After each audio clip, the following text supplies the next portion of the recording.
Menantu terbaik bab 11-16.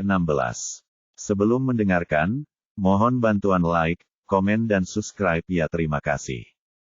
Bab 11. Biarkan Anda membuka mata Anda. Aku tidak menginginkan yang lain, aku hanya ingin kaligrafi ini.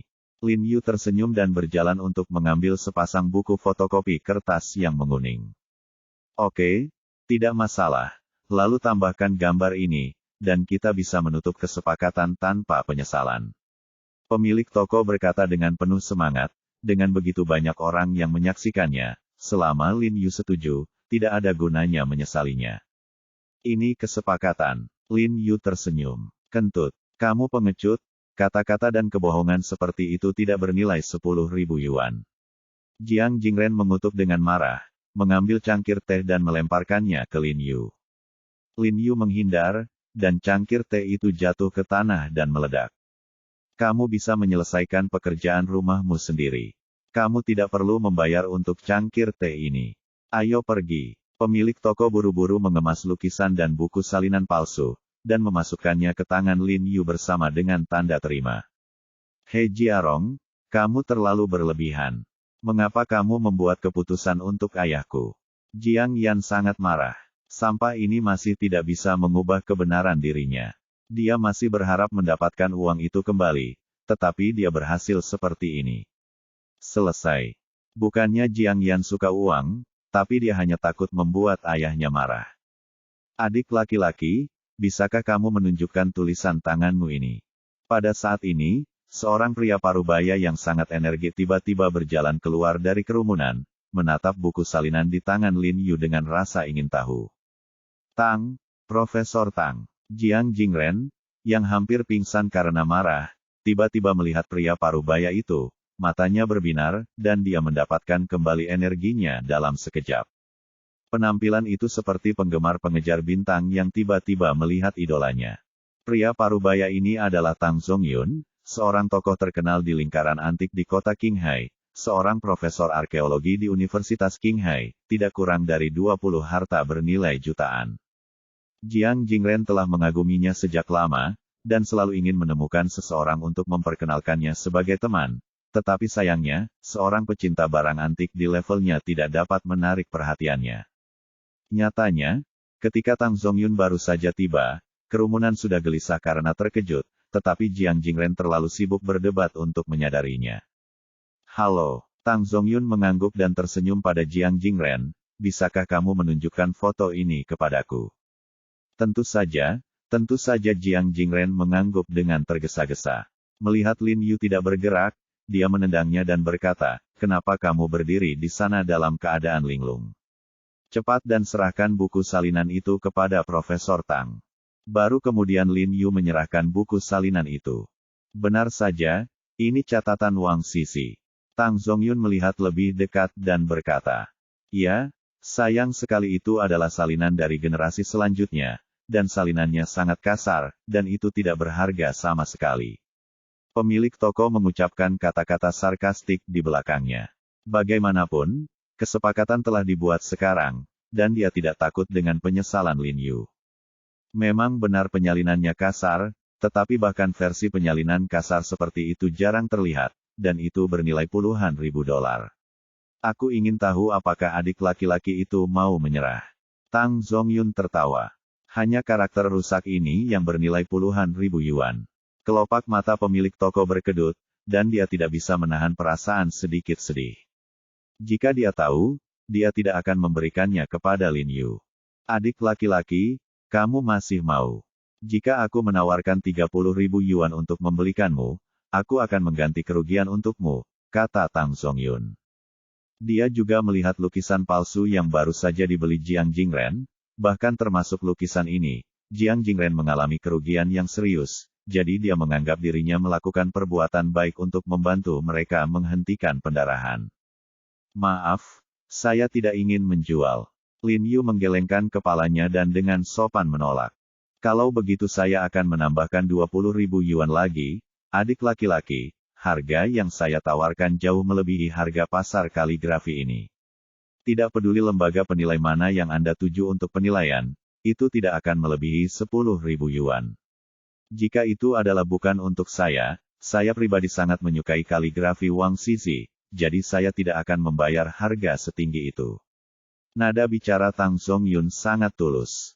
Profesor Tang adalah seorang ahli, anak muda, cepat dan jual. Petik 2. Artinya, karena Profesor Tang mengatakan bahwa nilai pasarnya adalah 10.000 yuan, Anda hanya bisa mendapatkan uang ini untuk penilaian. Cepat dan bergerak. Jika Anda kehilangan begitu banyak uang, perlakukan itu sebagai pemulihan darah. Petik 2. 50.000 sudah sangat tinggi.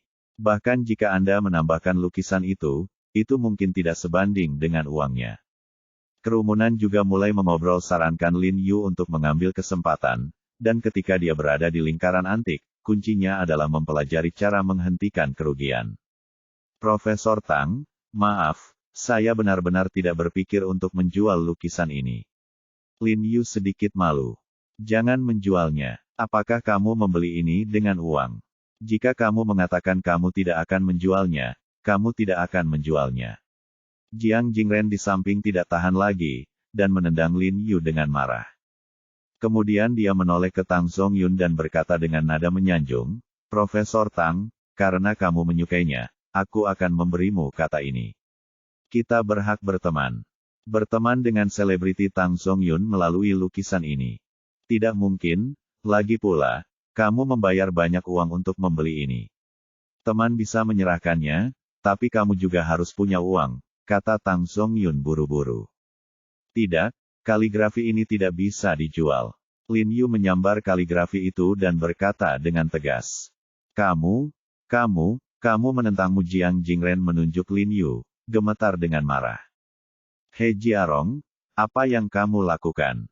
Jiang Yan juga memelototinya, ayahnya akhirnya mendapatkan suasana hati yang lebih baik, mengapa dia begitu cuek? Bukankah itu hanya kata yang buruk, jadi bagaimana jika dia membiarkannya kepada orang lain? Tidak apa-apa, Profesor Tang, jika dia tidak menjualnya, saya akan menjualnya.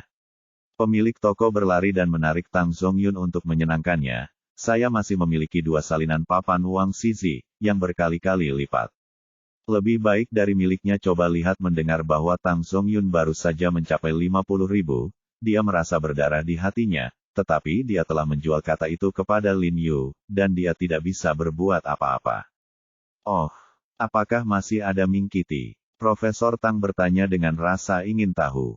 Posting Mingki sudah hilang, tapi ada postingan Lin Chuan, dan penyalinannya sangat bagus. Pemilik toko berkata dengan bersemangat, sudah menghitung uang di dalam hatinya, dan salinan kasar dari postingan Mingki, yang kurang dikenal dunia, dapat diterbitkan 50.000, salinan pos Lin Chuan yang terkenal mungkin berharga puluhan kali lipat. Itu tidak perlu, saya sudah memiliki salinan pos Lin Chuan di rumah, kata Tang Zongyun dengan sedikit penyesalan. Pemilik toko sepertinya telah menuangkan air dingin ke kepalanya, dan sangat kecewa. Adik laki-laki, izinkan saya menanyakan kalimat terakhir, Anda benar-benar tidak ingin menjual kaligrafi ini?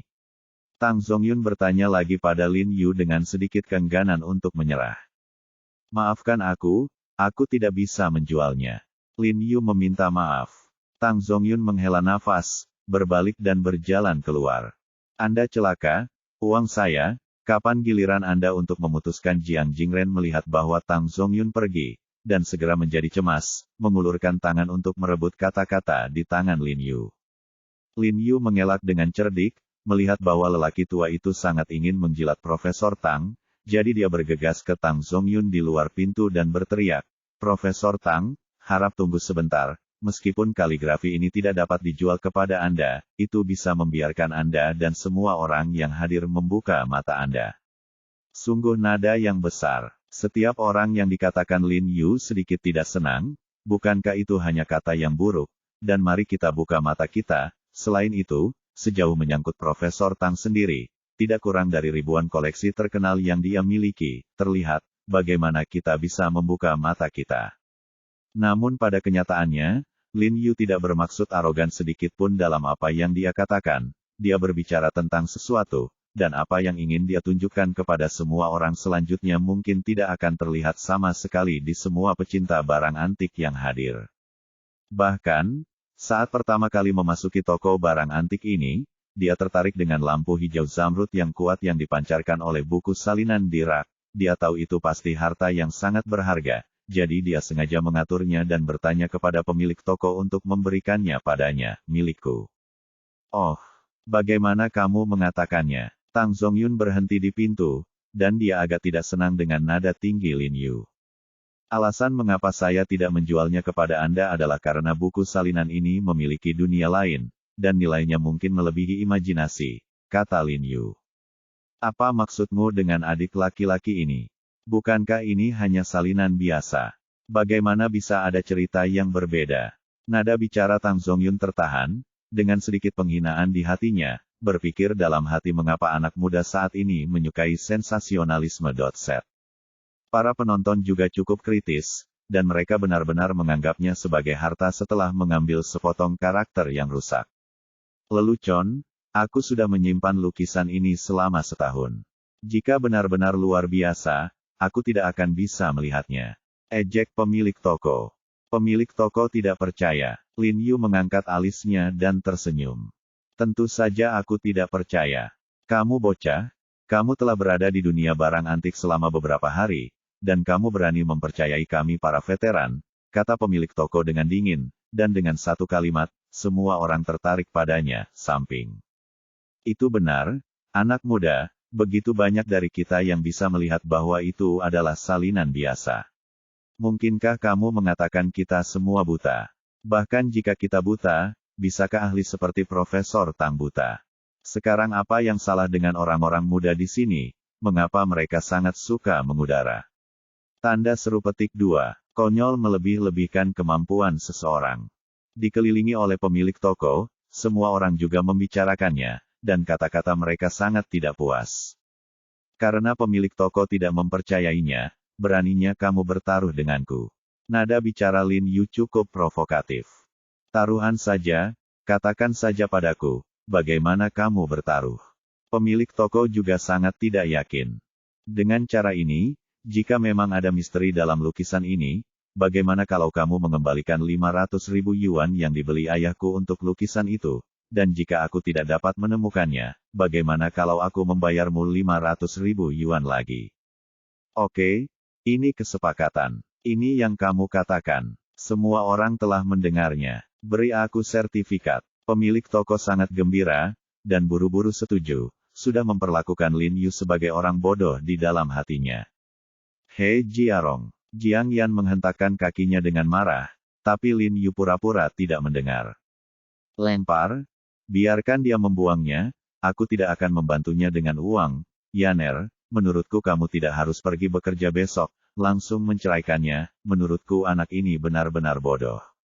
Jiang Jingren Lin Yu sangat marah sehingga dia merasa sedikit tidak berdaya. "Tolong bawakan aku segelas air." Lin Yu melemparkan kata-kata itu ke atas meja sendirian. Setelah pemilik toko membawakan air, Lin Yu meneguknya, lalu menyemprot buku fotokopi dengan sekuat tenaga, dan mengulanginya beberapa kali agar permukaan buku fotokopi basah merata. Kemudian dia menjentikkan satu kaki buku salinan dengan pinset, dan satu kaki diangkat ke permukaan buku salinan. Lin Yu menjepit kaki buku salinan yang terangkat, dan perlahan mengangkatnya. Anehnya, potongan karakter lain muncul, yang sangat mirip dengan karakter permukaan, tetapi jauh lebih halus dan kuat, dan sepertinya dibuat oleh semua orang. Ada ledakan seruan dari kerumunan. Ini adalah pertama kalinya mereka melihat situasi seperti itu. Ada kata lain yang tersembunyi di dalam satu kata. Ming, Ming dan Tai. Wang Zizi. Wang Zizi, benar, karya nyata. Bagaimana mungkin? Ini, bagaimana mungkin? Ekspresi Tang Zongyun berubah drastis, dan dia bergegas untuk melihat lebih dekat, dan dia sangat terkejut sehingga dia tidak bisa berbicara tidak baik. Jari-jarinya menggantung di udara dan gemetar tak terkendali, tidak berani menyentuh buku salinan di atas meja. Apa yang dia tidak tahu adalah bahwa air mata menggenang di matanya saat ini. Bab 12 Pemilik toko yang cemburu. Benarkah? Tidak mungkin. Petik 2. Bagaimana penglihatan Profesor Tang bisa salah? Jika itu asli, itu akan menjadi keajaiban. Masuk dan lihat properti yang tak ternilai ini. Lin Yu tidak menghentikan semua orang, dia memilih posisi di mana dia dapat melindungi buku salinan kapan saja, dan melangkah untuk berhenti. Saya melihat bahwa buku fotokopi di interlayar kasar dan menguning, tetapi terawetkan dengan baik. Mata Jiang Jingren tiba-tiba melebar, dan dia membungkuk, dengan suara serak di tenggorokannya. Aku tidak bermimpi. Terpesona, mendongak dengan saksama. Tidak ada penyesalan dalam kematian, tidak ada penyesalan dalam kematian. Mata Tang Zongyun dipenuhi dengan air mata, dan kegembiraan dari lubuk hatinya bergerak. Saya khawatir impian terbesar setiap pecinta kaligrafi dan lukisan di dunia ini adalah menyaksikan karya otentik Wang Zizi seperti ini. Meskipun masih harus dilihat apakah itu asli atau tidak, meskipun itu tiruan, itu sudah sampai membingungkan yang asli. Karya asli Wang Zizi telah lama punah, jika akhirnya diverifikasi bahwa ini adalah karya asli Wang Zizi, itu akan menjadi penemuan besar yang akan mengguncang dunia, dan semua yang hadir akan menjadi saksi sejarah. Lin Yu berkata untuk membiarkan mereka membuka mata mereka, ini lebih dari sekedar membuka mata mereka. Seluruh toko barang antik penuh dengan antusiasme, tetapi hanya ada satu orang dengan kulit pucat, wajahnya jelek seolah-olah dia telah menelan seteguk besar lalat, dan dia adalah pemilik toko yang baru saja bertaruh dengan Lin Yu. Pada saat ini, dia ingin mati. Dibandingkan dengan harta langka ini, taruhan 1,5 juta yuan tidak layak disebut sama sekali. Anda tahu, beberapa tahun yang lalu, salinan dinasti Tang Wang Zizi dijual seharga ratusan juta. Itu harga setinggi langit, jika pasangan ini asli, nilainya tidak terbayangkan.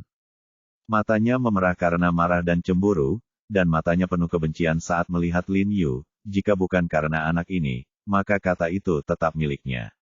Sekarang begitu banyak orang bersaksi, percuma dia bertobat. Pemilik toko, sekarang faktanya telah diselesaikan, bisakah 500.000 dikembalikan kepada kami? Lin Yu menatap pemilik toko sambil tersenyum dan bertanya. Pemilik toko tersipu sejenak dan tidak bisa berkata apa-apa. Lin Yu akan memaksanya mati. Mengembalikan 1,5 juta yuan setara dengan memberi Lin Yu harta yang tak ternilai ini. Lupakan Jiarong, kita tidak masuk akal. Mari kita perlakukan 500.000 sebagai amplop merah untuk pemilik toko. Petik 2. Jiang Jingren, yang kembali sadar, buru-buru berkata, 500.000 adalah seperti itu harta berharga, saya telah menghasilkan banyak uang sendiri, dan sudah terlambat untuk melarikan diri, jadi saya tidak peduli meminta uang. Saat dia berbicara, dia dengan hati-hati menyingkirkan kata-kata itu, dengan hati-hati meletakkannya di tangannya, dan memberi isyarat kepada Lin Yu dan Jiang Yan untuk pergi. Saudaraku, aku punya permintaan tak berperasaan. Tang Zongyun buru-buru menghentikannya. Tolong beritahu. Jiang Jingren tanpa sadar mengencangkan buku salinan di tangannya. Kaligrafi ini benar-benar langka di dunia. Merupakan berkah besar bagi saya untuk melihatnya seumur hidup saya. Saya tidak tahu apakah saudara laki-laki saya akan menunjukkan wajah Anda. Biarkan saya pergi dan menontonnya bersama beberapa teman dari antik industri. Tang Zongyun membungkuk sedikit, kata-katanya tulus. Tentu saja, tentu saja. Mendengar Tang Zongyun mengambil inisiatif untuk mengunjungi rumahnya, Jiang Jingren terlalu senang dan mengangguk. Kalau begitu terima kasih kakak, aku akan mengajak beberapa teman untuk mengunjungi kakak sebentar lagi. Tang Zongyun berterima kasih. Ketika mereka meninggalkan toko barang antik, semua orang enggan berpisah dengan mereka dan meminta kartu namanya kepada Jiang Jingren. Wajah tersenyum Jiang Jingren penuh kerutan. Setelah berada di industri barang antik begitu lama, dia tidak pernah berpikir bahwa suatu hari dia akan melakukannya, menjadi selebriti. Pemilik toko barang antik telah menyaksikan mereka pergi dengan mata dingin yang tak terlukiskan.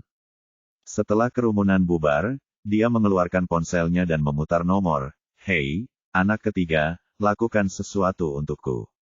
Jika hal ini selesai mulai sekarang terus, kita bertiga bersaudara tidak akan bisa menikmati kejayaan dan kekayaan. Tahu apa yang mampu dilakukan saudara kedua ya, sepertinya kali ini akan menghasilkan banyak uang lagi. Pemilik toko barang antik memberitahunya masalah itu dengan kasar, dan kemudian menindaklanjuti dengan dingin, jika perlu, kamu tidak boleh membiarkan siapapun hidup.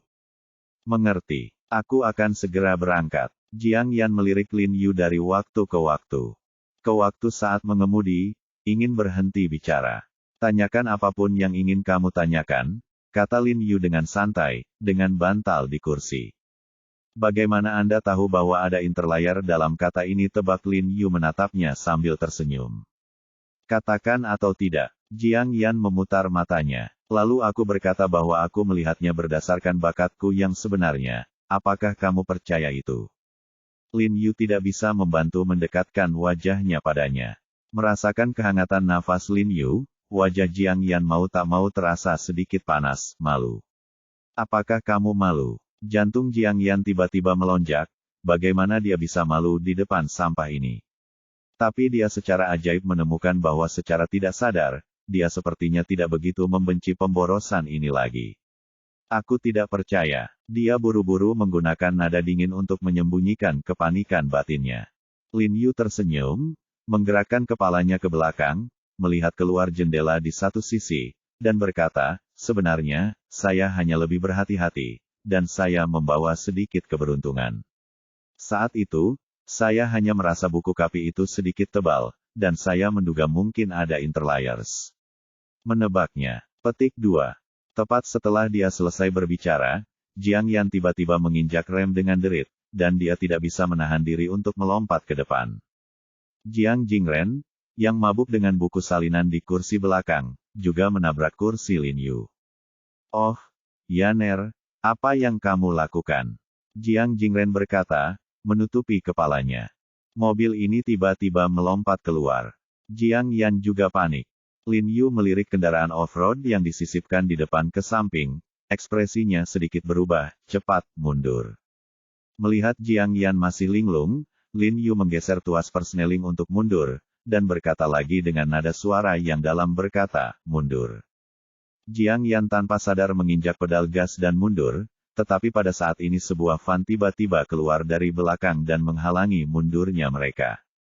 Ini adalah jalan 2 jalur, dan ketika kedua mobil ini disisipkan bolak-balik secara diagonal, mobil Jiang Yan terjebak di tengah, tidak dapat masuk atau keluar.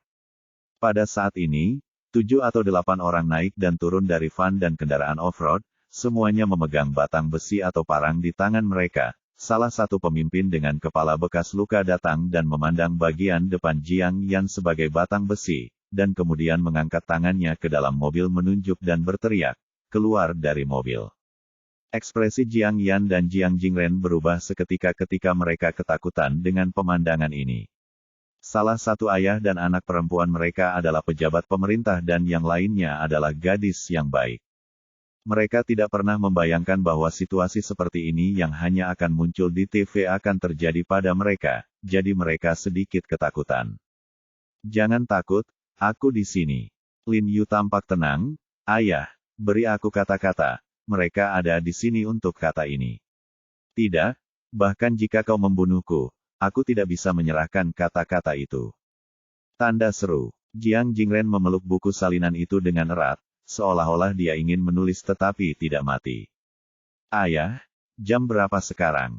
Kamu memberi mereka buku salinannya terlebih dahulu, dan kita bisa memanggil polisi nanti, dan kita bisa mendapatkannya kembali.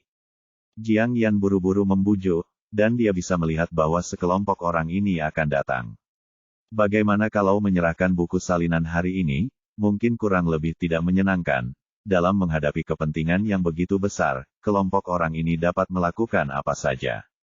Tidak apa-apa, ayah, beri aku kata-kata, dan aku jamin itu tidak akan terluka, kata Lin Yu dengan tegas. Di bawah bujukan Jiang Yan, Jiang Jingren ragu sejenak, dan kemudian dengan enggan menyerahkan buku salinan itu kepada Lin Yu.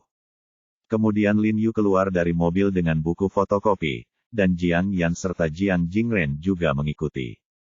Saat mereka melihat mata Jiang Yan, Scarface, dan gangster lainnya berbinar, dan mata mereka berbinar karena kegembiraan, dengan rakus menyapu bolak-balik pada sosok sempurna Jiang Yan. Cantik, halo. Scarface tersenyum, memperlihatkan gigi kuning besar. Jiang Yan tanpa sadar bersembunyi di belakang Lin Yu, baru kemudian dia menyadari bahwa Lin Yu cukup bagus dibandingkan dengan para gangster ini. Anda ingin buku fotokopi ini? Kata Lin Yu dengan senyum di wajahnya, lalu mengeluarkan buku fotokopi dari kotak brokat, dan menunjukkannya kepada Scarface. Scarface melihat bahwa itu memang buku fotokopi yang dikatakan saudara kedua, kulitnya langsung tenggelam, dan dia mengulurkan tangannya dan berkata, bahwa, kami tidak ingin mati, serahkan, dan aku akan membiarkanmu pergi. Sangat mudah, saya tidak bisa memberikannya kepada Anda, saya membayar banyak uang untuk membeli kaligrafi ini, kata Lin Yu. Brengsek, apakah kamu meminta uang kepadaku? Aku pikir kamu lelah hidup, apakah kamu tahu berapa banyak nyawa yang ada di punggungku? Kata Scarface dengan kasar.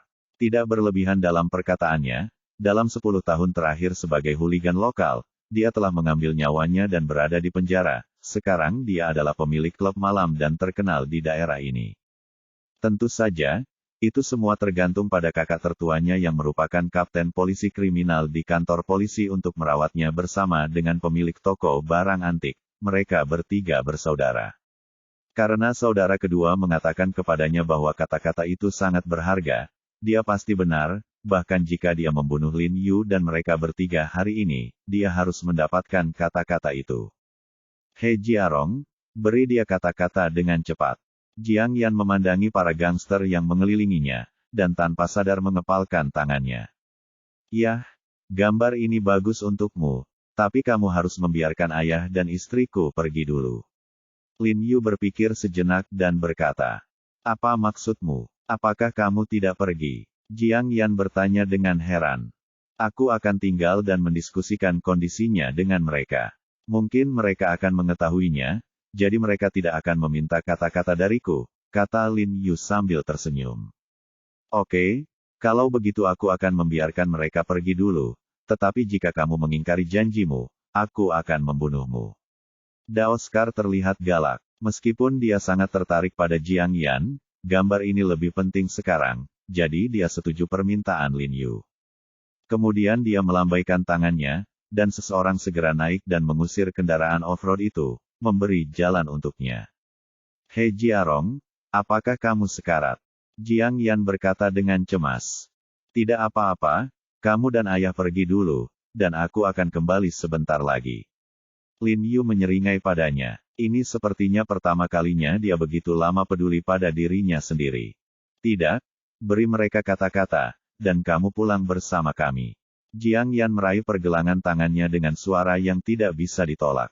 Melihat alisnya yang cemberut, Lin Yu benar-benar merasa bahwa dia sedikit imut. Apakah hidupnya benar-benar lebih penting baginya daripada harta yang tak ternilai ini?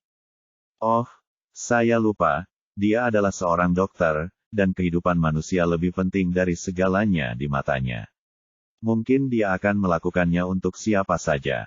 Jejak kekecewaan melintas di hati Lin Yu, dia mengambil tangan Jiang Yan, menatapnya dan berkata dengan lembut, percayalah padaku. Kalimat ini juga merupakan tampilan tegas yang sama. Tatapan yang tidak bisa ia tolak. Hanya saja entah kenapa, dia selalu merasa aneh bahwa tatapan ini sepertinya bukan berasal dari He Jiarong, melainkan dari orang lain. Bab 13 Penyelamatan yang belum pernah ada sebelumnya. Kamu lindungi dirimu, dan aku akan memanggil polisi saat aku keluar. Jiang Yan mengingatkannya dengan suara rendah, lalu memanggil ayahnya ke dalam mobil. Jiarong, kamu harus memperhatikan keselamatanmu. Tanpa diduga, ayah mertua tua, yang jarang menatap Lin Yu secara langsung, memberi perintah khawatir sebelum pergi. Bawa itu. Setelah Jiang Yan dan yang lainnya pergi, Scarface tidak sabar untuk memimpin orang-orang di sekitar Lin Yu, mengulurkan tangan untuk mengambil buku salinan di tangannya. Sudut mulut Lin Yu membangkitkan senyum main-main, dan kemudian dia meraih pergelangan tangan Scarface seperti kilat, dan kemudian mematahkannya dengan keras. Dengan sekali klik, pergelangan tangan Scarface hancur sebagai tanggapan, dan kemudian Lin Yu menendang dadanya sebelum Scarface bisa membiarkan menjerit kesakitan. Dia terbang keluar, jatuh dengan keras ke tanah 5 meter jauhnya, dan berguling 2 kali sebelum berhenti. Maaf, saya menggunakan terlalu banyak kekuatan, kata Lin Yu meminta maaf, dia telah mencoba yang terbaik untuk menahan diri, tetapi dia tidak menyangka kekuatannya masih begitu besar.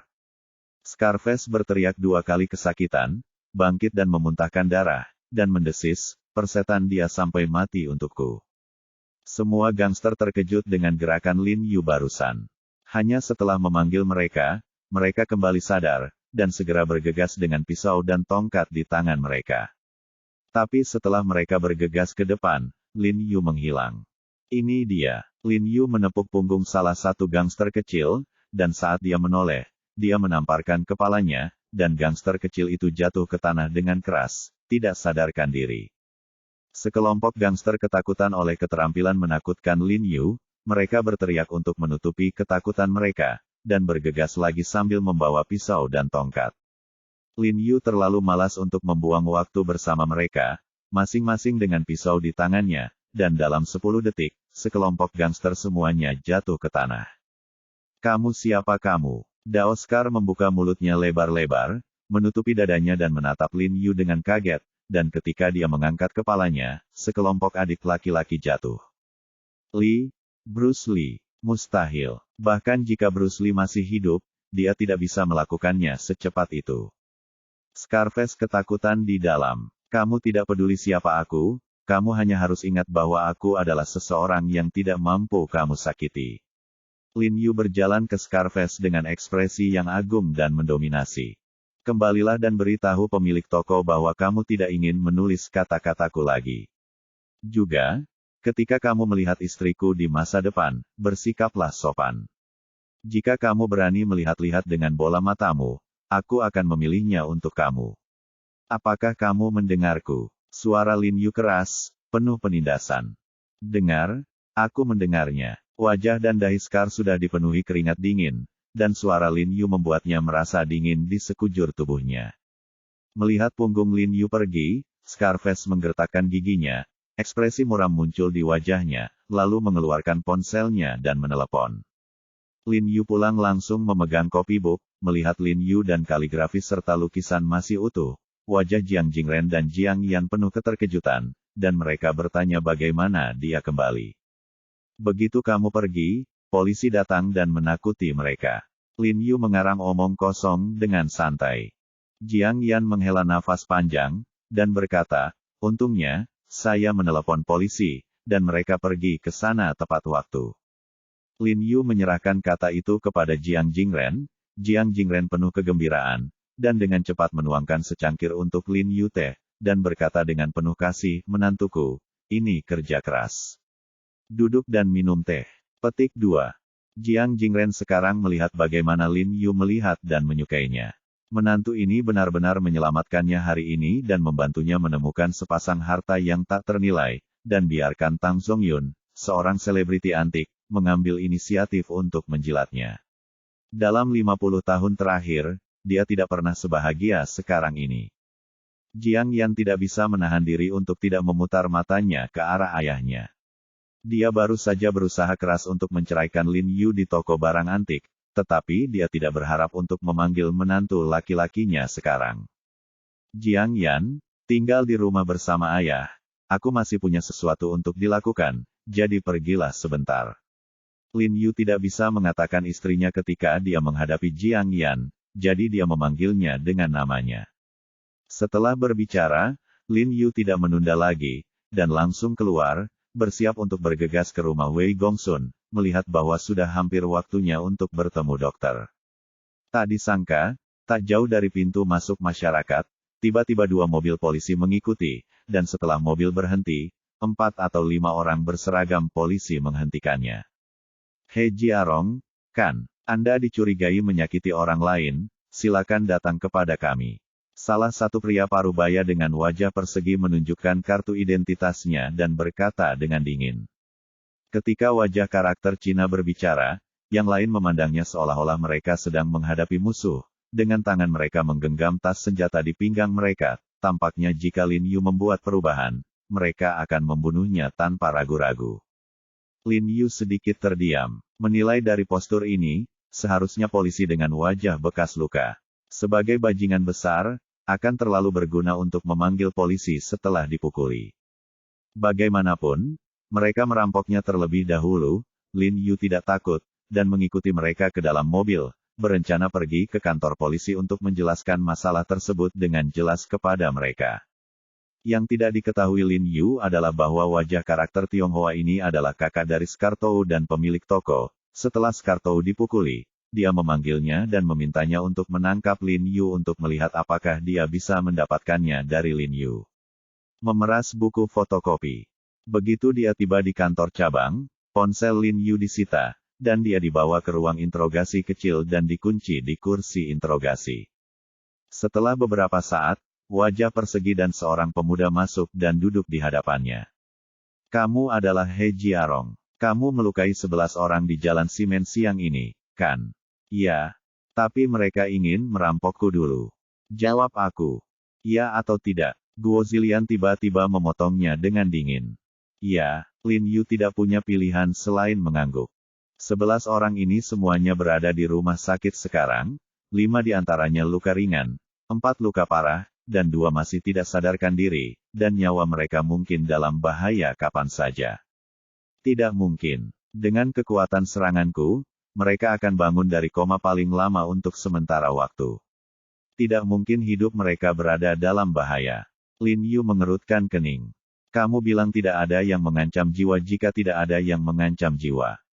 Apakah kamu ingin aku menunjukkan sertifikat rumah sakit? Wajah Guozi penuh amarah, dan nadanya sangat menindas. Lin Yu melihat ekspresi mendesak di wajah Guozi, dan tiba-tiba merasa ada yang tidak beres.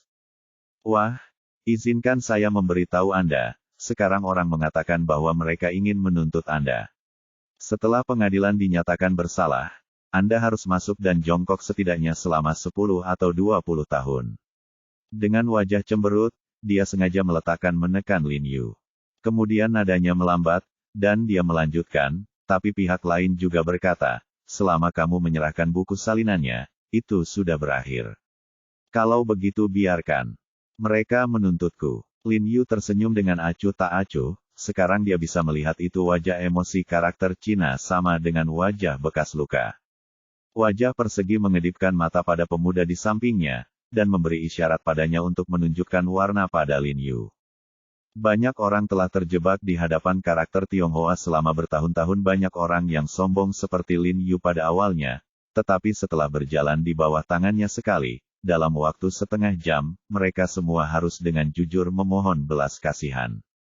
Pria muda itu bangkit dan berjalan ke arah Lin Yu, mengguncang alat kejut listrik yang berderak di tangannya, dan berkata kepada Lin Yu, "Nak, ada beberapa hal yang tidak mampu kamu beli, dan menyimpannya adalah akar dari bencana." Yah, Guo Zilian baru saja memberitahunya segalanya, itu sebabnya dia bekerja sangat keras, hanya untuk dirinya sendiri untuk mendapatkan bagian dari kue itu. Lin Yu mengabaikannya sama sekali. Saya tidak tahu apa yang baik dan buruk. Pemuda itu sedikit kesal, mengatur denyut nadi bertegangan tinggi ke yang tertinggi, lalu menikam Lin Yu dengan ganas. Apa yang tidak dia sadari adalah bahwa Lin Yu juga menendang pergelangan kakinya saat ini. Pemuda itu hanya merasakan sakit di kakinya, tubuhnya tersentak, dan dia dengan cepat jatuh ke tanah. Setelah sikunya menyentuh tanah, alat kejut listrik di tangannya menusuk lehernya sendiri. Tubuh pemuda itu tiba-tiba berkedut. Ketika dia datang, dia mendengus dan pingsan. Tes-tes, hal ini cukup ganas. Ini adalah pertama kalinya Lin Yu bersentuhan dengan hal semacam ini, dan dia tidak bisa menahan diri untuk sedikit bersemangat. Kamu berani menyerang polisi. Guo Zilian menggebrak meja, geram, aku memperingatkanmu, aku akan membunuhmu sekarang. Guo Zilian menunjuk Lin Yu dengan satu tangan, dan menekan pistol di pinggangnya dengan tangan lainnya di tas. Aku juga memperingatkanmu, jika kamu tidak membiarkanku pergi, ketika Wei Gongsun datang, kamu tidak akan bisa mempertahankan seragam resmimu. Lin Yu tidak memiliki rasa takut di wajahnya, dan mendengus dingin. Mendengar kata-kata Wei Gongsun, wajah Guozi langsung berubah. Kepala seluruh sistem keamanan publik di kota Qinghai, tentu saja dia tahu. Apakah kamu tahu Biro Wei? Guozi mengerutkan kening, menatap Lin Yu tanpa berkedip, mencoba membedakan keaslian kata-katanya dari ekspresi Lin Yu. Tidak buruk, dan hubungannya tidak buruk, kata Lin Yu sambil tersenyum. Kentut, karena kamu, udik desa, juga bisa mengetahui Biro Wei kami. Ini sama sekali tidak mungkin. Sebelum dia pergi untuk menangkap Lin Yu, dia secara khusus menyelidiki. Anak ini sama sekali tidak berguna kecuali bisa bertarung. Dia hanya seorang pengecut dan tidak punya uang, dia tidak punya latar belakang, meskipun ayah mertua dan ibu mertuanya adalah pejabat pemerintah. Mereka semua pemalas dan tidak memiliki kekuasaan sama sekali. Percaya atau tidak, dia mungkin bergegas dalam waktu 5 menit. Lin Yu melirik arloji pemuda di tanah. 20 menit telah berlalu sejak waktu perawatan yang dia setujui dengan Wei Gongsun. Lin Yu menyimpulkan bahwa Wei Gongsun pasti akan menelepon jika dia tidak bisa menunggunya, dan teleponnya disita oleh orang berwajah Tionghoa dan dimatikan. Dengan kesadaran Wei Gongsun yang tajam sebagai polisi kriminal, jika dia tidak bisa membuat panggilan, dia pasti akan menyadari bahwa dia mungkin telah bertemu. Jika itu berbahaya, dia pasti akan memerintahkan bawahannya untuk mencari dan memantau. 20 menit sudah cukup untuk orang-orang di sistem keamanan publik. Kamu pikir aku anak 3 tahun, bukan? Secara alami, dia tidak percaya apa yang dikatakan Lin Yu, jadi dia mengambil tongkat karet dan bersiap untuk mengajari Lin Yu sendiri. Tanpa diduga, tepat ketika tongkat karet di tangannya terangkat, pintu tiba-tiba diketuk dari luar dengan keras, dan kemudian 7 atau 8 polisi bersenjata menyerbu masuk. Ya, mereka adalah polisi bersenjata dengan peluru tajam. Sebelum wajah karakter Tionghoa itu bisa bereaksi, dia dipukul ke tanah oleh 2 polisi bersenjata. Kakak He, apakah kamu baik-baik saja? Kemudian Wei Gongsun berlari masuk, dan berkata kepada Lin Yu dengan ekspresi minta maaf, maaf. Saya terlambat, terkejut. Dia menduga Wei Gongsun akan datang, tetapi dia tidak menyangka akan membawa begitu banyak polisi bersenjata selain beberapa di dalam rumah. Tidak kurang dari selusin berdiri di luar pintu, seolah-olah bergegas ke sarang teroris, untuk menyelamatkan para sandera. Anda tahu, ini adalah subbiro yang bertanggung jawab atas bawahannya, mengapa Anda begitu ingin berperang dengan bawahan Anda? Sejauh menyangkut Wei Gongsun, memang benar bahwa jika dia adalah orang lain, dia akan dapat membiarkan kepala biro membebaskannya dengan panggilan telepon, tetapi Lin Yu yang ditangkap siapa Lin Yu? Lin Yu adalah penyelamat istrinya dan tamu terhormat ayah mertuanya, dia tidak akan pernah membiarkan Lin Yu melakukan kesalahan. Dia tidak berani ceroboh, lagi pula, terlihat pada pengawasan bahwa 4 atau 5 petugas polisi kriminal membawa Lin Yu pergi dengan membawa senjata. Tanpa mengetahui situasinya, dia tidak berani mengambil risiko, jadi dia langsung memanggil pasukan polisi bersenjata di markas dan bergegas ke kantor cabang untuk menyelamatkan Lin Yu. Pada saat ini, Direktur Biro Cabang sedang berdiri di luar pintu dengan tubuh tertunduk, wajahnya pucat, kepalanya bermandikan keringat, dan tubuhnya gemetar ketakutan. Dia tahu bahwa dia sudah benar-benar tamat. Dia telah berada di kepolisian selama lebih dari 20 tahun, dan ini adalah pertama kalinya dia melihat Direktur Biro Keamanan Umum secara pribadi memimpin tim polisi bersenjata dalam sebuah misi, akan jatuh di kepalanya sendiri, dan dia pasti akan menjadi bahan tertawaan seluruh sistem keamanan publik di masa depan. Agaknya orang yang duduk di dalam pasti sosok seperti peri. Idiot ini bodoh. Dia ingin menangis tetapi tidak ada air mata, dan tidak dapat menahan diri untuk tidak memarahi wajahnya dengan karakter Cina di dalam hatinya. Beraninya kamu menyalahgunakan jabatan publikmu dan menggunakan cara pribadimu untuk memborgolnya. Wei Gongsun berkata dengan tajam, menatap wajah persegi di tanah. Guo Zilian juga terkejut dengan postur ini, dan sebelum dia sempat bereaksi, dia diborgol dalam keadaan linglung. Saat ini, di toko barang antik Paviliun Baoyuan, pemilik toko sedang duduk di kursi taisi, memegang pot tanah liat merah kecil dengan mulut bengkok, minum teh dengan santai, menunggu kabar baik dari kakak laki-laki dengan sabar. Dia sangat terkejut dengan kesalahan kakak ketiga sore ini, tapi untungnya masih ada kakak tertua yang selalu berhati-hati dalam bekerja. Selama bertahun-tahun, dia tidak pernah melewatkan satu tembakan pun, dan kali ini pasti tidak terkecuali. Dia sepertinya telah melihat mingki asli yang dicurigai terbang ke tangannya, seolah-olah dia telah melihat uang kertas beterbangan di langit, jadi dia tidak bisa menahan tawa.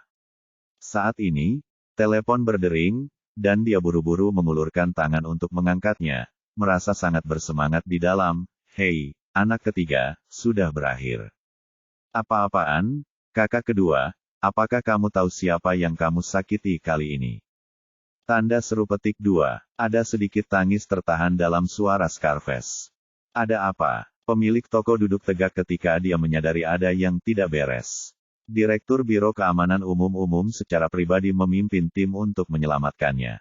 Kakak laki-laki tertua saya langsung ditangkap oleh polisi bersenjata dari Biro Umum. Dan baru saja, Biro Keamanan Umum Kota Qinghai mengeluarkan surat perintah penangkapan tingkat A untuk saya. Saudaraku, saya benar-benar selesai sekarang.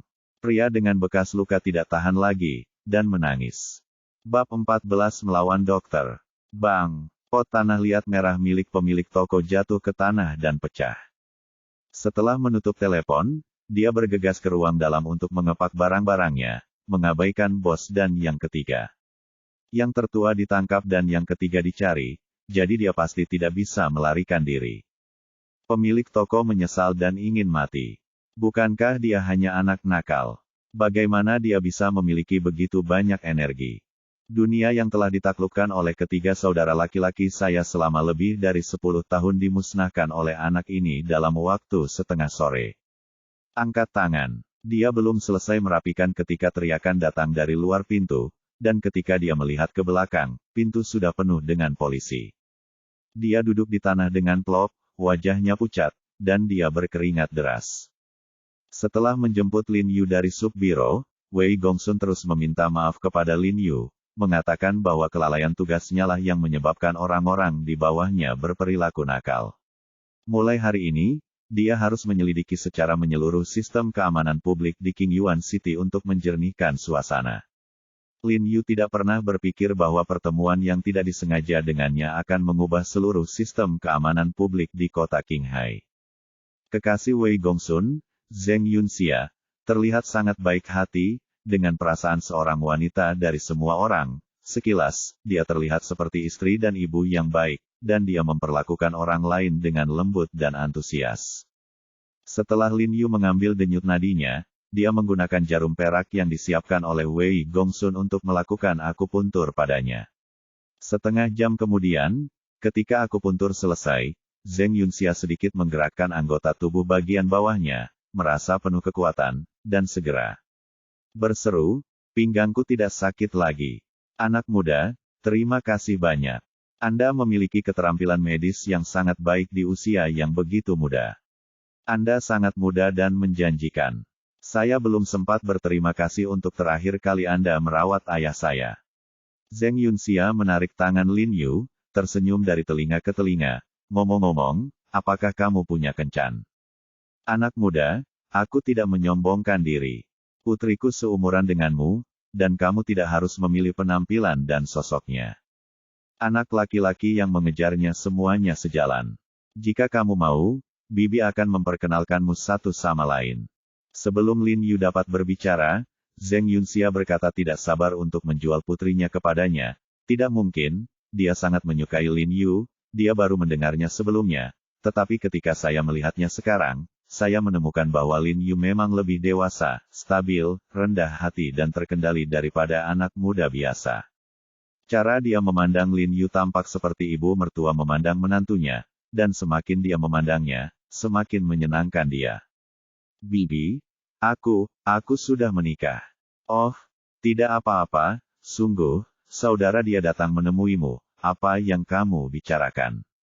Sebelum Lin Yu selesai berbicara, Wei Gongsun tidak dapat menahan diri untuk tidak mengeluh tentang Zheng Yunxia mengucapkan sepatah kata pun. "Tapi, Kakak He, gadisku benar-benar harus terlihat baik, dia harus mampu dan cakap, dan dia layak untukmu.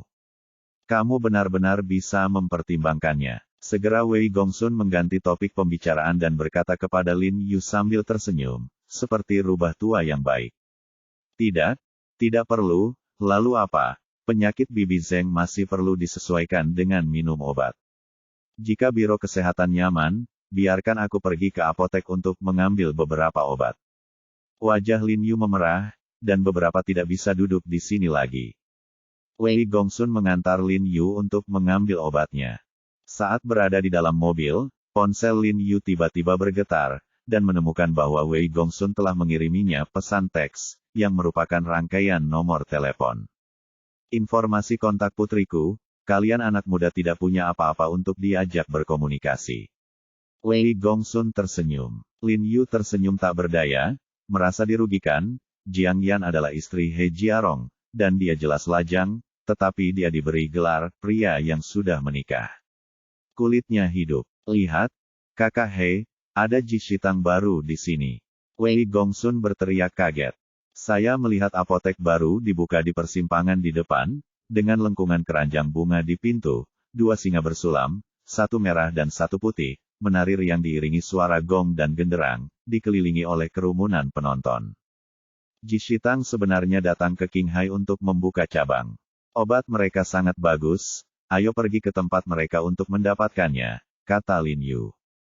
Oke, Wei Gongsun tanpa sadar mengagumi kemurahan hati Lin Yu. Beberapa waktu lalu dia bertengkar sedikit tidak menyenangkan dengan Song Zheng, tapi dia tidak menyangka bisa pergi ke Jishitang untuk mengambil obat dengan murah hati sekarang. Ini adalah cabang pertama Jishitang di Qinghai, dan juga merupakan simbol kehadiran Jishitang di Qinghai, sehingga sangat bagus dalam hal lokasi, skala, dan dekorasi. Kakek Song Zheng, Song Minghui, yang sekarang menjadi kepala Jishitang, memimpin upacara pembukaan secara langsung, dan di sampingnya berdiri sekelompok murid dan cucu Jishitang. Sebagai cucu tertua dari keluarga Song, Song Zheng juga ada di sana. Siapapun yang memasuki toko hari ini akan menerima diskon 50% untuk menemui dokter dan mendapatkan obat.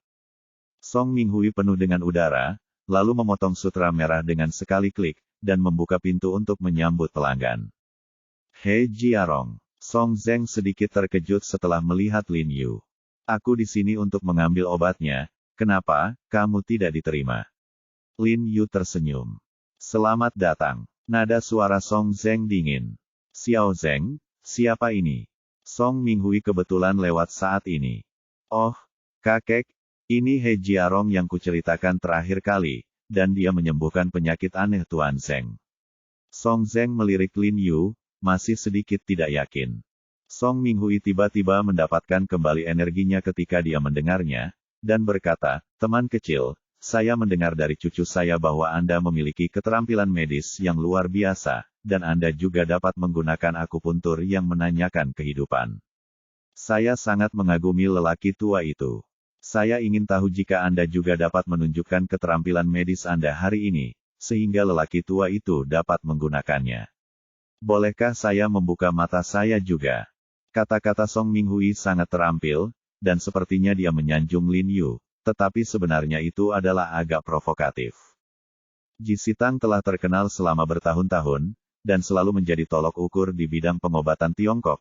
Dia tidak pernah kalah dari siapapun, dia tidak menyangka cucunya yang paling dibanggakan akan dihancurkan oleh Lin Yu. Meski usianya hampir 70 tahun, ia masih sedikit kompetitif, terutama dalam pengobatan Tiongkok. Tuan Song sudah mendapatkan penghargaan. Saya hanya tahu sedikit tentang keterampilan medis. Beraninya saya memamerkannya di depan Anda. Lin Yu buru-buru menghindar. Sedikit yang dia tahu bahwa kata-katanya yang rendah hati terdengar seperti kesombongan bagi Song Minghui. Anak muda memang penuh kesombongan. Kebetulan banyak pasien datang ke departemen rawat jalan farmasi kami hari ini. Sebaiknya kita mengambil kesempatan ini untuk belajar dari satu sama lain dan belajar dari satu sama lain. Setelah berbicara, Song Minghui mengulurkan tangannya dan memberi isyarat undangan, memberi isyarat agar Lin Yu memasuki departemen rawat jalan di aula samping. Ini, Lin Yu sedikit malu untuk sementara waktu. Jika dia kalah, dia pasti akan diejek oleh Song Zheng dan yang lainnya. Jika dia menang, dia akan menyapu wajah Lao Song lagi. Lagi pula, mereka buka hari ini. Tapi sekarang sikap tegas Song Minghui tampaknya memungkinkan dia untuk menolak. Kakak He, tunjukkan saja tanganmu pada mereka, desak Wei Gongsun, seolah menantikannya. Keterampilan medis He Jiarong telah terlihat sebelumnya, dan dia adalah pemimpin di antara generasi muda, dan dia memang bisa disebut sebagai dokter jenius. Sedangkan Tuan Song dari Jishitang adalah raksasa yang diakui di lingkaran pengobatan Tiongkok, bandingkan keterampilan medis mereka, itu pasti akan menjadi pertandingan yang bagus, mainkan. Orang-orang di sekitar mendengar bahwa Tuan Song akan bersaing dengan seorang junior muda dalam keterampilan medis, dan mereka tidak bisa tidak menantikannya. Tentu saja, di dalam hati mereka, Tuan Song pasti akan menang. Mengapa? He Jiarong, apakah kamu takut? Kakek saya benar-benar menggertak kamu dengan membandingkan dengan kamu. Bagaimana dengan ini? Saya akan membandingkan dengan kamu untuk kakek saya. Jika kamu tidak berani bertarung lagi, itu berarti kamu dukun yang hanya bisa bermain tipuan. Tolong Anda keluar dari bidang pengobatan Tiongkok di masa depan, jangan sakiti orang lain. Song Zeng tiba-tiba berdiri dan berkata dengan agresif. Setelah kalah dari Lin Yu terakhir kali, dia menahan amarahnya sampai sekarang, dan dia benar-benar ingin menggunakan kesempatan ini untuk melawan perubahan haluan. Song Minghui juga tidak menghentikannya, dia setuju, dia percaya Song Zeng bisa menang, dan setelah mendengar cucunya menjelaskan proses Lin Yu merawat Tuan Zeng terakhir kali, dia merasa Lin Yu lebih seperti tongkat ajaib. Oke, kalau begitu aku akan berdiskusi denganmu. Diaduk oleh Song Zeng, Lin Yu membuka mulutnya dan setuju. Lin Yu akan khawatir tentang membandingkan dirinya dengan Song Lao, tetapi Lin Yu merasa bahwa tidak perlu menyelamatkan muka untuk orang sombong seperti Song Zeng. Karena dia ingin membandingkan, dia akan membandingkan dirinya dengan dia. Begitu mendengar ada keseruan menonton, semua orang di apotek berhenti membeli obat dan berdesakan satu demi satu ke bagian rawat jalan. Karena keterbatasan ruang di bagian rawat jalan, banyak orang hanya bisa berdesak-desakan di luar dan menjulurkan leher untuk melihat ke dalam. Song Zeng dan Lin Yu duduk di kedua sisi meja konsultasi, lalu mulai mendiagnosis dan merawat pasien. Pasien pertama adalah seorang pria berusia 30-an, setelah duduk, dia tidak berbicara, membuka mulutnya dan menunjuk ke tenggorokannya, dan hanya bisa mengeluarkan suara ah. Lin Yu hanya meliriknya, lalu menundukkan kepalanya dan mulai menulis resep. Song Zeng masih memeriksa denyut nadi pasien, mengerutkan kening dan berkata dengan dingin, kamu bisa mendiagnosis jika kamu tidak memiliki denyut nadi. Titik. Apakah kamu pikir kamu adalah dewa? Dia menjawab dengan tidak lambat. Para penonton tidak bisa menahan tawa. Kamu, Song Zeng memelototi Lin Yu dengan marah, kalau begitu beritahu aku penyakit apa yang dia miliki dan resep apa yang harus dia gunakan. Dikatakan bahwa pasien menarik tangannya dari tangan Song Zeng sekaligus, dan mengangguk sambil berteriak, sambil mengacungkan jempol Lin Yu tanpa henti. Wajah Song Zeng pucat, ya, Lin Yu benar. Awalnya dia juga menyadarinya, tapi dia takut itu sakit tenggorokan yang disebabkan oleh demam Shaoyin, jadi dia mengambil denyut nadi untuk amannya, karena gejala keduanya mirip dan mudah salah diagnosis. Tanpa diduga, mata Lin Yu begitu ganas sehingga dia bisa mengidentifikasi gejala pasien secara sekilas tanpa memeriksa denyut nadinya. Song Zeng tidak berani mengabaikan, jadi dia buru-buru meresepkan resep sup anggur pahit, dan mendorongnya ke depan, hanya untuk menemukan bahwa pasien telah mengambil resep Lin Yu, yang persis sama dengan yang dia resepkan. Saat pasien bangun, dia mengacungkan jempol Lin Yu berulang kali. Ayo lagi. Song Zeng mengertakkan gigi. Selanjutnya, pasien adalah seorang pria parubaya. Dia kurus, kulitnya kuning, dan dia menutupi perutnya dengan tangannya. Dia berkata dengan suara lemah, dokter, saya belum makan dengan baik selama setengah bulan. Saya merasa tidak nyaman di perut saya beberapa waktu lalu dan merasa sembelit, saya minum beberapa obat pencahar, tetapi perut saya mulai sakit, saya bahkan tidak bisa makan. Saya minum banyak obat tradisional Tiongkok, tetapi tidak kunjung sembuh, lebih baik. Setelah mendengarkan uraiannya, Lin Yu dan Song Zeng mengambil denyut nadinya masing-masing, kemudian mereka semua menundukkan kepala dan menulis resep. Saya melihat bahwa Song Zeng menulis, 3 liang ranting kayu manis, 2 liang licorice, 6 liang peony, 12 jujubes, 3 liang jahe untuk dipotong, 5 rasa yang tepat, 7 liter air, rebus 3 liter, buang ampasnya, dan hangat 3 porsi. Dan apa yang ditulis Lin Yu mirip dengannya, hanya saja ada lebih banyak rhubarb di resepnya. Apakah kamu ingin memakan orang mati? Song Zeng melirik resep Lin Yu, dan tiba-tiba berkata dengan dingin, rebusan guizi Xiaoyao yang kuresepkan sudah cukup, mengapa kamu menambahkan rhubarb? Tahukah kamu bahwa itu membunuh orang? Kata-kata sebenarnya agak berlebihan, meskipun konsumsi rhubarb dalam jangka panjang memang akan merusak limpa dan lambung, dan dapat menyebabkan mual, muntah, pusing dan gejala lainnya, tetapi tidak akan membunuh orang. Tapi sangat mudah untuk menangkap celah Lin Yu. Song Zeng secara alami ingin membuat konsekuensinya lebih serius, dan apa yang dia katakan tidak sepenuhnya tidak masuk akal. Mungkin dosis yang ditambahkan oleh Lin Yu ini tidak ada artinya bagi orang biasa, tetapi pasien ini kebetulan limpa dan lambungnya rusak. Menambahkan rhubarb saat ini memang membebani limpa dan lambung, dan mudah menimbulkan komplikasi lain. Mendengar hal tersebut, kerumunan di bagian rawat jalan tiba-tiba menjadi gelisah. Apalagi setelah mereka mendengar bahwa rhubarb bisa memakan orang mati, mereka mulai mengkritik Lin Yu. Apakah kamu tahu bagaimana seorang dokter dapat membunuh seseorang dengan meresepkan obat yang salah? Tidak bertanggung jawab. Bab 15. Menghadapi tuduhan dari semua orang, Lin Yu terlihat tenang, dan menjelaskan, menambahkan sedikit rhubarb memang obat yang berat, tetapi dia harus menambahkan rhubarb untuk gejala ini. Resep Anda cocok untuk menghangatkan yang dan mengaktifkan agunan. Itu hanya bisa disembuhkan jika mengarah ke stagnasi, sebagai perut penuh dan sakit. Song Zeng baru saja dia mengukur denyut nadi dengan sangat hati-hati, berpikir bahwa tidak mungkin dia salah membaca. Kamu benar, Lin Yu mengangguk. Song Zeng tidak bisa menahan perasaan sedikit puas. Tapi Lin Yu melanjutkan, tapi rasa sakit di perut penuh bisa ringan atau parah. Setiap kali kakak ini merasakan sakit, mungkin sangat serius, kan? Pasien mengangguk dengan tergesa-gesa. Ketika saya mengambil denyut nadi untuk kakak tertua saya tadi, kondisi nadinya stabil, tetapi gejalanya tidak mereda, dan Kam dan penjaga berselisih. Jika saya menebak dengan benar, mungkin kakak sulung saya mengambil resep ini. Lin Yu menulis resep Song Zeng didorong di depannya. Pasien melihat resepnya, matanya berbinar, dan dia buru-buru berkata, "Ya, ini resepnya. Saya sudah meminumnya selama lebih dari seminggu, tetapi tidak berhasil. Saya mendengar bahwa Jishitang dibuka hari ini, jadi aku bergegas ke sini." Kulit Song Zeng berubah drastis dalam sekejap. Tidak mungkin, untuk menghindari kesalahan, dia secara khusus memeriksa denyut nadinya sebentar. Semua orang tidak bisa menahan keributan, dan mereka semua menyalahkan diri mereka sendiri karena kesalahpahaman Lin Yu barusan. "Maaf, adik kecil, kami salah paham denganmu." Pembelajaran praktis. Ya, kamu membodohi kami di sini. Sementara, kami tidak mengerti, tapi untungnya ada orang yang lebih kuat darimu di sini. Menghadapi ejekan orang banyak, wajah Song Zeng sedikit tak berdaya, hijau dan putih untuk sementara waktu.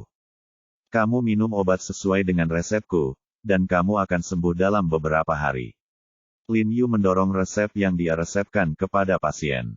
Kemudian Lin Yu mengangkat kepalanya untuk menghibur Song Zeng dan berkata, "Diagnosis Anda sebenarnya tidak salah, tetapi pengobatan Tiongkok memperhatikan melihat, mendengar dan bertanya. Lain kali, ingatlah untuk lebih banyak bertanya kepada pasien, sehingga Anda dapat menghindari banyak hal jalan memutar." Faktanya, Song Zeng memiliki materi asli dan masih muda. Tidak mudah bagi King untuk memiliki keterampilan medis seperti itu. Lin Yu juga sedikit mengaguminya, tetapi sayangnya orang ini terlalu sombong. Song Zeng memalingkan muka, dan kenyamanan Lin Yu terdengar lebih seperti ejekan baginya. "Lagu tua, lihat resep ini." Pasien itu masih tidak percaya pada Lin Yu, lagi pula dia terlihat terlalu muda. "Kamu bisa menangkapnya menurut rumahnya, tidak masalah, 3 dosis akan menyembuhkannya." Song Minghui, yang melihat semua yang ada di matanya, menghela nafas, lalu berdiri, melambai ke Song Zeng, dan memberi isyarat padanya untuk keluar dari tempat duduknya dan berencana untuk pergi berperang secara langsung. "Kakek, aku belum selesai bersaing dengannya." Song Zeng sangat enggan. "Tidak perlu membandingkan lagi. Kamu bukan tandingan orang lain. Mulai besok, pekerjaan rumahmu akan berlipat ganda." Dengan begitu banyak orang yang menonton, Song Minghui merasa sedikit malu. Meskipun cucunya tidak melakukan kesalahan besar, setiap diagnosis masuk akal, tetapi dibandingkan dengan yang lain Lin Yu, itu selalu sedikit lebih buruk. Dalam kedokteran, tidak berlebihan untuk menggambarkannya ribuan mil jauhnya. Sekarang Song Minghui berada di klinik secara pribadi, Lin Yu tidak bisa menahan diri untuk lebih berhati-hati. Kecuali untuk beberapa penyakit tertentu, dia tidak perlu memeriksa denyut nadi, tetapi dia harus memeriksa denyut nadi dengan hati-hati sebelum memberikan resep. Setiap kali Lin Yu dan Song Minghui menulis resep, mereka hampir persis sama. Bahkan jika mereka berbeda, mereka hanya sedikit berbeda. Semakin mereka bertengkar, semakin tertarik mereka, dan semakin mereka bertengkar, semakin mereka mengagumi satu sama lain. Setiap kali mereka melihat bahwa pihak lain memiliki resep yang sama dengan milik mereka, mereka akan saling memandang dan tersenyum. Prasangka Song Minghui terhadap Lin Yu telah terhapus, tetapi sebaliknya dia merasa sedikit hormat di hatinya. Segera, hampir semua pasien rawat jalan didiagnosis dan dirawat, dan langit berangsur-angsur menjadi gelap. Para penonton menyaksikan pertarungan yang luar biasa, dan mereka juga terpikat. Setelah semua pasien rawat jalan didiagnosis dan dirawat, mereka bertepuk tangan serempak. Dalam pandangan mereka, pertarungan berakhir imbang. Pada saat ini, pasangan muda tiba-tiba masuk dari pintu, melihat sekeliling ruangan, dan buru-buru bertanya, yang mana Song Minghui, dokter jenius Song Minghui? Saya, Song Minghui buru-buru menjawab. Song Miracle Doctor, aku mohon, tolong selamatkan suamiku. Suara wanita itu penuh air mata. Pria di samping tampak pucat dan kesakitan. Jangan khawatir, duduk dulu. Ceritakan perlahan tentang gejalanya. Song Minghui buru-buru menyuruh pasangan itu duduk. Dokter Song, saya tiba-tiba terkena penyakit aneh beberapa waktu lalu. Punggung saya terasa seperti terbakar. Seluruh tubuh saya berkeringat. Saya merasa sangat mudah tersinggung. Tetapi saya mulai merasakan dingin dari perut bagian bawah, seperti berendam di air dingin. Yah, saya selalu sering buang air kecil dan mendesak, dan terlebih lagi. Petik 2. Pria itu memandang orang-orang di sekitarnya dengan sedikit malu, dan berkata kepada Song Lao dengan suara rendah, dan saya mengalami mimpi basah setiap 3 atau 4 hari. Suara wanita itu mendesak tulus. Semua orang terkejut ketika mendengar gejala ini. Setengah dari tubuh mereka panas, dan setengah dari tubuh mereka dingin. Mereka belum pernah mendengar gejala ini, dan mereka tidak mengharapkan penyakit aneh seperti itu. Ayo, buka mulutmu dan biarkan aku melihatnya. Setelah memeriksa mulut pria itu, Song Minghui mulai merasakan denyut nadinya, wajahnya sedikit bermartabat, dan setelah beberapa saat, dia tersenyum percaya diri, dan memberi isyarat undangan ke Lin Yu, memberi isyarat padanya. Lihat pasien ini, lalu tundukkan kepalanya dan mulailah menulis resep. Setelah dia selesai menulis resep, melihat Lin Yu duduk di samping tanpa bergerak, dia tidak bisa menahan tawa, dan berkata, ada apa, Xiao He, kenapa kamu tidak membuat diagnosis? Diskusi kita belum selesai, bukankah seharusnya aku mengaku kalah? Tetapi tidak mengherankan jika penyakit semacam ini sangat langka. Kerumunan juga tertawa terbahak-bahak, tetapi tidak ada niat jahat. Karena keterampilan medis Lin Yu telah sepenuhnya meyakinkan mereka sekarang. Pemuda itu memiliki keterampilan medis yang sangat baik, tetapi dia masih muda. Petik 2. Saya belum pernah mendengar penyakit aneh ini. Dia tidak bisa melihatnya, tapi itu normal. Ya, pemuda ini sudah sangat baik. Di sana begitu banyak penyakit yang sulit dan bermacam-macam itu dapat dilihat dengan jelas, dan itu sudah sangat kuat. Petik 2. Melihat seluruh bidang pengobatan Tiongkok, saya khawatir saya sangat mampu di usia yang begitu muda. Semua orang memuji Lin Yu tanpa keraguan. Wei Gongsun tidak bisa menahan diri untuk membusungkan dadanya dari samping, seolah-olah dia juga bangga mengenal Lin Yu. Tidak peduli seberapa kuatnya, aku tidak kalah dari kakekku. Song Zeng di samping mengepalkan tinjunya, wajahnya penuh ketidakpercayaan. Itu lebih baik daripada beberapa orang yang puas diri dengan beberapa pencapaian. Petik 2. Artinya, beberapa orang tidak sehebat yang lain, jadi mereka hanya mengucapkan komentar sarkastik. Membeli akunnya, mereka mengejeknya satu demi satu. Wajah Song Zeng memerah saat diberitahu, dan dia sedikit malu. Lin Yu tetap diam di sela-sela. Melihat senyum kekanak-kanakan di wajah Song Minghui saat ini, dia benar-benar tidak tahan untuk mengatakan yang sebenarnya. Bahkan, dia sudah mendiagnosis penyakit ini tanpa perlu merasakan denyut nadinya. Melalui kontes barusan, Tuan Song juga mendapatkan rasa hormat dari Lin Yu. Sekarang tidak banyak dokter yang dapat mengabdikan diri pada pengobatan, bukan untuk ketenaran dan kekayaan, dan melakukan yang terbaik untuk melayani pasien. Bahan obat Jishitang sangat bagus, dan harganya sangat masuk akal, bahkan sedikit murah, yang cukup untuk menunjukkan bahwa Tuan Song memiliki hati yang baik.